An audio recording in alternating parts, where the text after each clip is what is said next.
Bro Kabaddi League season 12 UP யோதாஸை துவம்சம் செய்த ஜெய்ப்பூர் பிங்க் பேந்தர்ஸ் ரொம்ப பெரிய வின் பண்ணியிருக்காங்க. அந்த நியூஸ் அண்ட் அது மட்டும் இல்லாமல் வின் பண்ணிட்டு இருந்த ரெண்டு team Telugu Titans and Puneri பல்டனுக்கு இடையே நடந்த பல பரீட்சை, இந்த ரெண்டு போட்டிகளோட குயிக்கான ரிவ்யூ தான் நீங்கள் இந்த வீடியோவில் தெரிஞ்சுக்க போறீங்க. ஸோ லேட் பண்ண வேணாம், இப்போ வாங்க வீடியோக்குள்ள போகலாம்.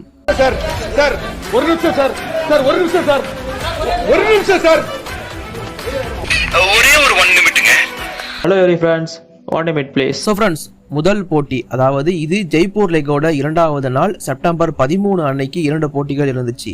அதில் first match between UP Yoddhas west Jaipur Pink Panthers, இரண்டாவது போட்டி தெலுங்கு டைட்டன்ஸுக்கும் புனேரி பல்டனுக்கும் பலப்பரிச்சை. இந்த போட்டியை ஜெய்ப்பூர் பிங்க் பேந்தர்ஸ் 41க்கு 29 சொல்லிட்டு யூபி யோதாஸை பீட் பண்ணி வின் பண்றாங்க. ஸ்டார்டிங் 7 பர்ஃபார்மன்ஸ் அப்படின்னு பார்க்கும்போது யூபி யோதாஸ் சார்பா சிவம் சௌத்ரி 1, ஆஷு சிங் எந்த புள்ளிகளும் எடுக்கல, மகேந்திர சிங் எந்த புள்ளிகளும் எடுக்கல, பவானி ராஜ்பூட் 2, ககன் கவுடா தனியாரா 16, நிதேஷ் 1, சுமித் 4 அண்ட் சப்ஸ்டியூட்டை பொறுத்த வரைக்கும் முகமது ரேசா கே 1 அண்ட் குமன் சிங் 2.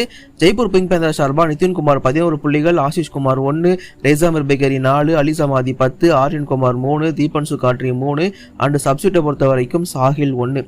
இந்த போட்டியை பொறுத்த வரைக்கும் ஆரம்பத்திலிருந்து ஜெய்ப்பூர் பிங்க் பேந்தர்ஸோட கை ஓங்கி தான் இருந்துச்சு. இன்ஃபேக்ட் ஃபர்ஸ்ட் ஹாஃப் முடியும் போது 11 புள்ளிகள் லீடு, 23க்கு 12ங்கிற மாதிரி ஜெய்ப்பூர் வந்து லீடு எடுத்து வச்சிருந்தாங்க. ஜெய்ப்பூர் பிங்க் பேந்தர்ஸ்ல ரைடிங் நல்ல பர்ஃபார்மன்ஸ் கொடுத்தாங்க. முக்கியமா நிதின் குமார் அண்ட் அலி சமாதி காம்பினேஷனை போட்டு சம்பவம் பண்ணிட்டு இருந்தாங்க. யூபி யோதாஸை மாத்தி ரைட் பாயிண்ட்ஸா கூச்சிட்டு இருந்தாங்க. கூடவே சப்போர்ட்டுக்கு ரேசா மிர்பேகரி டிஃபென்ஸ்ல பர்ஃபார்மன்ஸ் பண்ண ஆரம்பிச்சிருந்தாரு அண்ட் ஆரியன் குமார், தீபன்சு காட்ரி மாதிரியான யங்ஸ்டர்ஸும் கலக்கியிருந்தாங்க. இன்னைக்கு நிதின் ராவலை ஸ்டார்டிங் 7ல கொண்டு வந்திருந்தாலும் தலைமை பெருசா பர்ஃபார்மன்ஸ் கொடுக்க முடியல, அதான் உண்மை. அதுக்கப்புறமா அவரையும் ஒரு கட்டத்துக்கு மேல எதுவும் பண்ண முடியாம சப்ஸ்டிட் பண்ணி வெளியே எடுத்துக்கிட்டாங்க. பட் ஓவரால் பார்க்கும்போது ஜெய்ப்பூர் பிங்க் பேந்தர்ஸ்ல 3 டிஃபெண்டர்ஸ் 2 ரைடர்ஸ் நல்ல பர்ஃபார்மன்ஸ் கொடுத்து இந்த போட்டியை வின் பண்றதுக்கு முக்கியமான காரணமா இருந்திருந்தாங்க. யூபி யோதாஸை பொறுத்த வரைக்கும் தனியாளா ககன் கவுடா மட்டும் பர்ஃபார்மன்ஸ் கொடுத்துட்டு இருந்தாரு. 29 புள்ளிகள்ல ககன் கவுடா மட்டும் 16 அண்ட் கூடவே சுமித்தோட 4 சேர்த்துட்டானா 20 புள்ளிகள் இவங்க 2 பேரும் மட்டும் தான். மற்ற பிளேயர்ஸ் எல்லாரும் சேர்ந்தே 9 புள்ளிகள் மட்டும் தான் எடுக்க முடிஞ்சிருந்துச்சு. இங்கேயே தெரிஞ்சிருச்சு அவங்களோட பர்ஃபார்மன்ஸ் எவ்வளவு வீக்கா இருக்கு அப்படிங்கிறது. ஏன்னா சுமித் அண்ட் ஆஷு சிங் 2 பேரும் சேர்ந்து டிஃபென்ஸ்ல கலக்கிட்டு இருந்தாங்க ஃபர்ஸ்ட் ஒரு சில மேட்சஸ். பட் அதுக்கப்புறமா 2 பேரும் காணாமலே போயிட்டாங்க. அண்ட் ககன் கவுடாவுக்கு சப்போர்ட் பண்றதுக்கு பவானி ராஜ்பூட்டாலும் முடியல, சிவம் சௌத்ரியாலையும் முடியல, சப்ஸ்டிட் பண்ணி எடுக்கப்பட்ட குமன் சிங்காலும் முடியல, அதான் உண்மை. அது கண்டிப்பா டிசப்பாயின்மெண்ட் ஏற்படுத்திருந்துச்சு யூபி யோதாஸை பொறுத்த வரைக்கும். யூபி யோதாஸ் ஒரு கட்டத்தெல்லாம் வந்து என்ன பண்றதுனே தெரியாம 2 ரைட் கவரையும் ஒன்னாவே ப்ளே பண்ண வச்சாங்க. அண்ட் கூடவே சாகுல் குமார் 2 பேரையும் வந்து ரைட் சைடு நிக்க வைக்கிறாங்க. அதாவது ரைட் கார்னர்ல ஒருத்தர், ரைட் இன்ல ஒருத்தர் நிக்க வச்சு ஆட வைக்கிறாங்க. இவங்க என்னையா பண்றீங்கிற மாதிரி இருக்கு. ஏன்னா அவங்களோட காம்பினேஷனே செட் பண்ண முடியாம இப்ப யாரை நான் இறக்குறது, யாரை வெளியே எடுக்கிறது, அந்த மாதிரியான சில பிரச்சனைகளை வந்து தொடர்ந்து பண்ணிட்டு இருந்தாங்க. யூபி யோதாஸ் மாத்தி விளையாடிட்டு இருந்தாங்க. அது ஒரு பெரிய பிரச்சனையா இருந்துருந்துச்சு. அவங்க நம்பி உள்ள ஸ்டார்டிங் 7ல எடுத்த சிவம் சௌத்ரி பர்ஃபார்மன்ஸ் கொடுக்கல. அவருக்கு கொடுக்கலன்னு சொல்லிட்டு இப்போ அடுத்த மேட்ச் அவரை வெளியே எடுத்து போட்டு குமன் சிங்கை உள்ள கொண்டு வந்து ஆட வைப்பாங்க. அது ஒரு மிஸ்டேக். ஏன்னா ஒரு பிளேயருக்கு தொடர்ந்து ஸ்டார்டிங் 7ல வாய்ப்பு கொடுத்தீங்கன்னா தான் பர்ஃபார்மன்ஸ் பண்ணுவாங்க. குமன் சிங்கோ இல்ல இப்போ வந்து பாத்தீங்கன்னா அவங்களுக்கு பர்ஃபார்மன்ஸ் பண்ணிட்டு இருக்க ககன கவுடாவோ பவானி ராஜ்பூட்டோ அப்படிதான் வந்து சான்சஸ் கிடைச்சு. ஏன்னா போன சீசன் பரத்தோட அண்ட் சுரேந்தர்கள் இருந்தாலும் இவங்களுக்கு தொடர்ந்து வாய்ப்புகள் கொடுக்கப்பட்டு தான் பர்ஃபார்மன்ஸ் பண்ணாங்க. அந்த மாதிரி யூபி யோதாஸ் ஒரு பிளேயரை நம்பி வாய்ப்பு கொடுத்தாங்கன்னா இன்னும் பெட்டரா இருக்கும். பட் அது இல்லாம உடனே சேஞ்ச் பண்ணி விளையாடிட்டு இருக்காங்க. பட் ஜெய்ப்பூர் பிங்க் பேந்தர்ஸ் இந்த தோல்வி அப்படிங்கிறது மாறி வந்துட்டே இருந்துச்சு. வெற்றி தோல்விங்கிறது இந்த மேட்ச்ல ஒரு சரியான கம்பேக் கொடுத்திருக்காங்க. நிதின் தன்கர் அண்ட் அலி சமாதியோட அந்த ரைடிங் ஸ்கில் கலக்கி இருந்தாச்சு. அலி சமாதி ஃபர்ஸ்ட் 2 மேட்ச் ஆனதுக்கு அப்புறமா ஆடாம இருந்தாரு. பட் இப்போ திரும்பவும் கம்பேக் கொடுத்திருக்காரு. இந்த டீம்ல டிஃபென்ஸ் வந்து வீக்கா இருந்துச்சு. பட் இந்த முறை டிஃபென்ஸ் நல்லா ஒர்க் ஆயிருந்துச்சு. முக்கியமா சொல்லணும் அப்படின்னா அந்த டீமோட பிரைமரி ரேசா மிர்பேகரி அவர் நல்லா பண்ணியிருந்தாரு. அண்ட் யங்ஸ்டர்ஸான தீபக் காட்ரி மாதிரியான பிளேயர்ஸ் வந்து தீபன்சு காட்ரி அவருமே நல்லா பண்ணியிருந்தாரு. ஓவரால் பார்க்கும்போது இந்த யங் டிஃபென்ஸ் யூனிட் ஒரு அளவுக்கு நல்லா சப்போர்ட் கொடுத்துட்டாங்க. அவங்களுக்கு பெருசா சப்ஸ்டியூட் யூஸ் பண்ணல. ஒரே ஒரு சப்ஸ்டியூட் சாகில மட்டும் தான் யூஸ் பண்ணாங்க. அது ஒரே ஒரு டைம் மட்டும் தான். மற்றபடி எந்த ஒரு சப்ஸ்டியூட்டுமே ஜெய்ப்பூர் பிங்க் பேந்தர்ஸ் யூஸ் பண்ணல.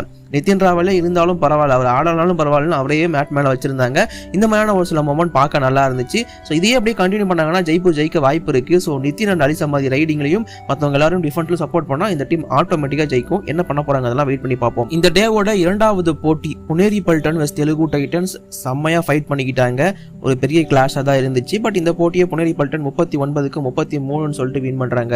ஸ்டார்டிங் 7 பர்ஃபார்மன்ஸ் அப்படின்னு பார்க்கும்போது புனேரி பல்டன் சார்பா பங்கஜ் முகத்தி 5, அபினேஷ் நடராஜன் 0, குருதீப் 2, அஸ்லம் நந்தார் 7, ஆதித்யா சிண்டி 5, கௌரவ் காட்ரி 7, விஷால் பரத்வாஜ் 6. சப்ஸ்டியூட்ல யாருமே பாயிண்ட்ஸ் எடுக்கல.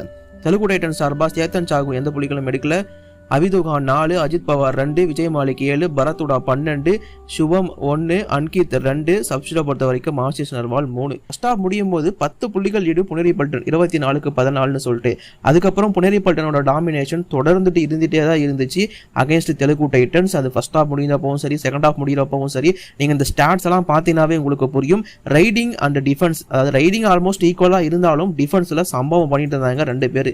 புனேரி பல்டனை சார்பாக வந்து பார்த்தீங்கன்னா இன்னைக்கு அவங்க மேட்சை வின் பண்றதுக்கு காரணம் 39க்கு 33ன்னு சொல்லிட்டு முக்கியமான ரீசன் கார்னர்ஸ் தான்.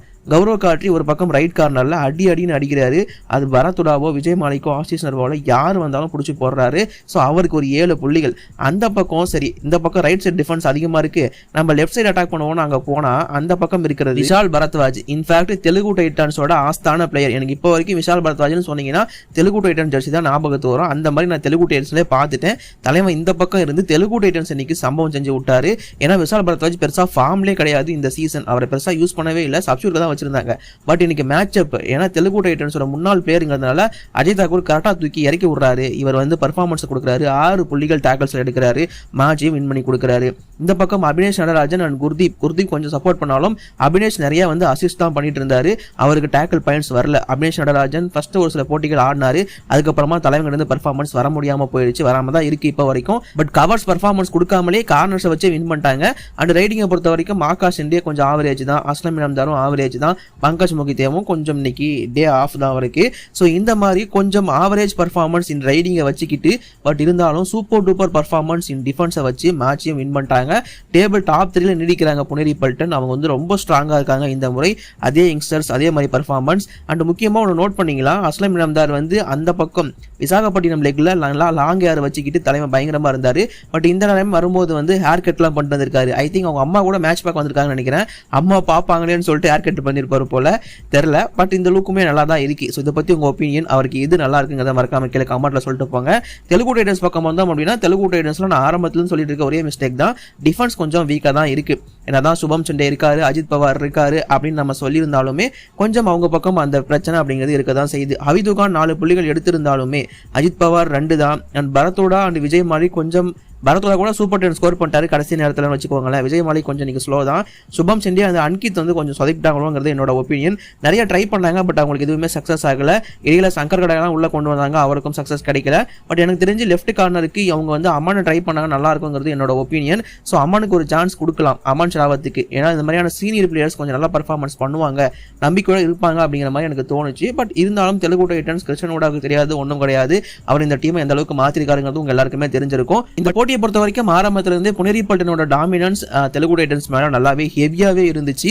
அதுக்கேற்ற மாதிரி ரிசல்ட்டும் புனேரி பல்டன் பக்கம் சாதகமாக தான் அமைஞ்சிருக்கு. தெலுங்கு டைட்டன்ஸ் ஒரு மாதிரி வின்னுங்கிற மாதிரி அவங்களோட ஹோம் லெக்கை முடிச்சுட்டு வந்தாங்க. பட் இந்த லெக்ல வந்து அவங்களுக்கு அந்த தோல்வி அப்படிங்கிற மாதிரி தான் ஆரம்பிச்சிருக்காங்க. பட் இதுல இருந்து அவங்க கம்பேக் கொடுத்து வந்துருவாங்க அப்படிங்கிற நம்பிக்கை இருக்கு. என்னதான் வந்து தோத்துருந்தாலும் பெரிய மோசமான பர்ஃபார்மன்ஸ்லாம் கொடுக்கல. டிஃபென்ஸ் மட்டும் கொஞ்சம் வீக்கா இருந்துச்சு, மற்றபடி ஓகே தான். இங்க வந்து 2 ரைடிங் யூனிட்டுமே ஈக்குவல் பர்ஃபார்மன்ஸ் தான். பட் டிஃபென்ஸ் எக்ஸ்ட்ராடினரியா பண்ணதுனால புனேரி பல்டன் ஜெயிச்சிட்டாங்க. அவ்வளவுதான். இந்த போட்டி நீங்க பாத்தீங்கன்னா உங்களோட ஒப்பீனியன் மறக்காம கீழே கமெண்ட் சொல்லுங்க. இப்போதைக்கு வீடியோ நான் முடிச்சுக்கிறேன். வீடியோ லைக் பண்ணுங்க, ஷேர் பண்ணுங்க, குற்றம் போய் கமெண்ட் சொல்லுங்க. தேங்க்யூ.